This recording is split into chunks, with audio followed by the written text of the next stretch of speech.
لو معاك 5 ملمات 1973 وعلى الوجه عامل مرأة المصرية، فدي سعرها يا جماعة عامل 5000 جنيه. ايوه زي ما سمعت كده، لو معاك 5 ملمات بس اهم حاجة نفس المواصفات اللي هقولها بالظبط، على الوجه الملكة نفرتيتي ومكتوب عامل مرأة وفي الظهر 1973، لازم يا جماعة تاريخ 1973، اي تاريخ تاني فملهاش اي لازمة. لو معاك 1973 فدي سعرها عامل 5000 جنيه، لازم نفس المواصفات بالظبط، 5 ملمات وعلى الوجه عامل المرأة المصرية وفي الظهر 1973، فدي اللي سعرها عامل 5000 جنيه.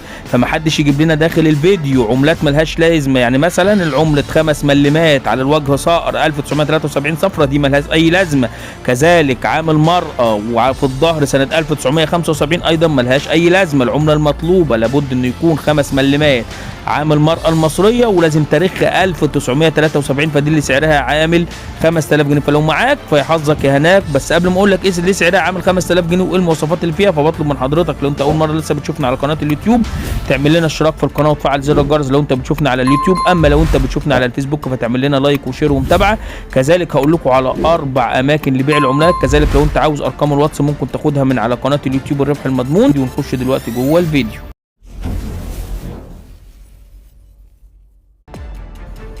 السلام عليكم ورحمة الله وبركاته، ورجعنا لكم يا جماعة من جديد. النهاردة هنتكلم عن 5 ملمات عامل المرأة المصرية اللي تاريخها 1973، العملة النادرة اللي مصنوعة من النحاس الأصفر، اللي سعرها وصل يا جماعة بالفعل ل 5000 جنيه. العملة ديت يا جماعة على الوجه الملكة نفرتيتي ومكتوب عليها تاريخها 5 ملمات وتاريخها 1973. مواصفات العملة دي ايه وايه الحاجات اللي خلتها نادرة وغالية جدا؟ العملة ديت هي عملة تذكارية تم صناعتها للتداول في جمهورية مصر العربية سنة 1973، والقيمة بتاعتها 5 ملمات. يعني هي عملة تم تداولها في فترة 1973 ولكن ما تداولتش كتير لان كان فيها خطأ سابق. مصنوعة من البرونز والألمونيوم، والعملة ديت وزنها 2 جرام زي ما انتم شايفين. ودي على فكرة يا جماعة اثبات للعملة من على موقع نيوميستا العالمي، مش موقع مصري، يعني لتاريخ العملة ومواصفاتها بالظبط للناس اللي بتقول انت بتجيب عملات مش موجود. والقطر بتاعها 18 ملم والشكل بتاعها دائري. العملة دي تم الغائها في سنة 1983.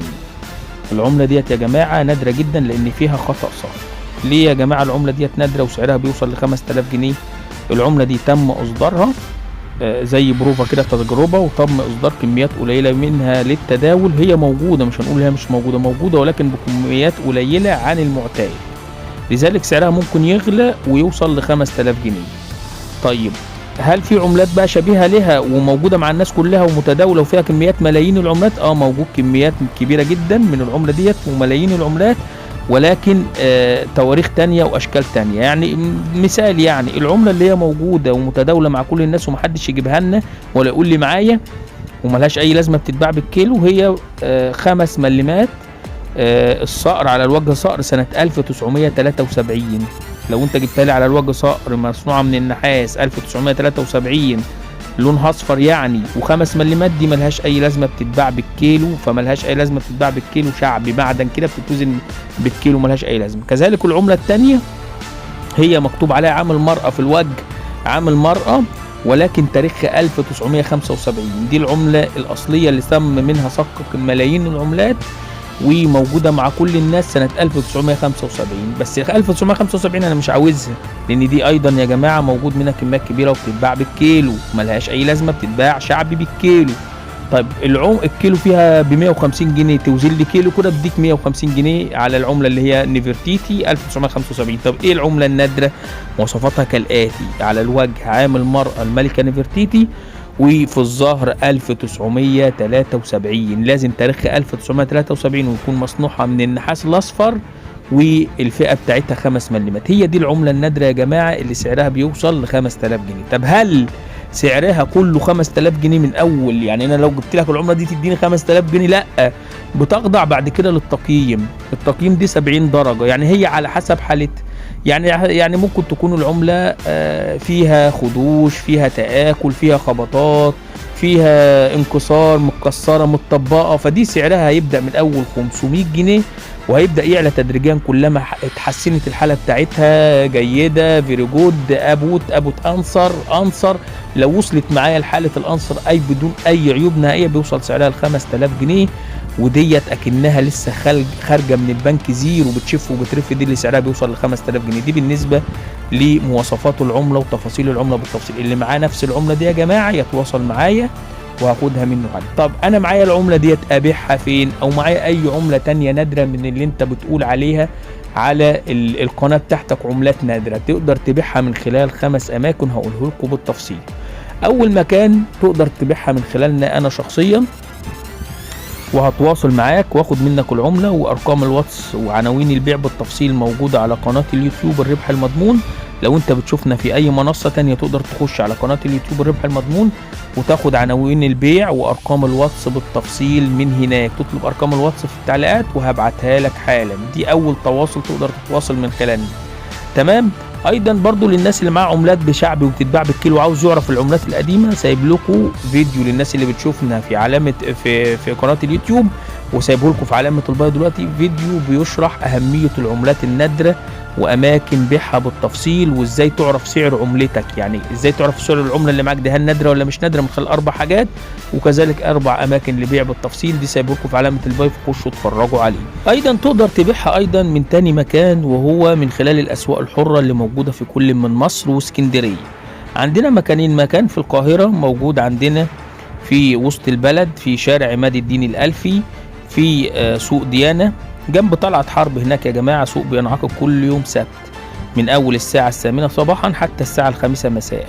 السوق دي مليان آلاف التجار والهواة اللي بينعقدوا هناك عشان خاطر، وناس كتير هاوية عملات وناس بتبيع وناس بتشتري، فمعاك أي عملة نادرة تقدر تبيعها من خلال الأسواق الحرة اللي موجودة في القاهرة. أيضا في اسكندرية موجود سوق بينعقد جنب كافيه سيام في اسكندرية في منطقة الرمل، والعناوين على الشاشة زي ما انتم شايفين بالتفصيل. دي تاني مكان تقدر تبيع فيه عملاتك النادرة.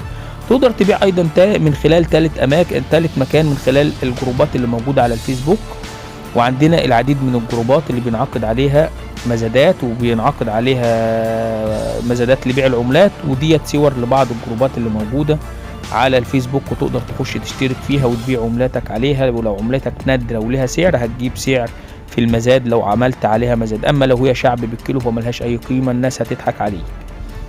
رابع مكان تقدر تبيع فيه العملات من خلال المتاجر الالكترونية اللي موجودة على الانترنت زي جوميا وزي علي اكسبريس وزي اي باي وزي امازون وزي علي اكسبريس والعديد من المتاجر الالكترونية اللي تقدر تبيع على عملاتك. ايضا تقدر تبيع من خلال خامس مكان، وهو موقع اوليكس او موقع دي بيزي دوت تم تغيير موقع اوليكس الى موقع دي بيزي، ودي صورة له بتقدر تبيع عليه. دي برضو في فئة او قسم مخصص لبيع العملات النادرة والشحة، بتروح هناك وبتبيع عملتك عليه بكل سهولة ويسر، وفي ولاف الهواة برضو موجودين على الموقع بياخدوا منه عملتك، بس اهم حاجة يكون عملتك نادرة زي العملات النادرة اللي احنا بنقول عليها وليها قيمة بتتاخد بسرعة.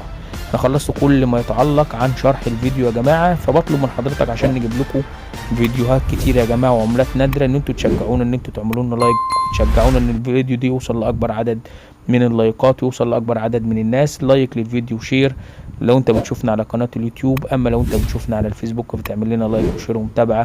والسلام عليكم ورحمة الله تعالى وبركاته.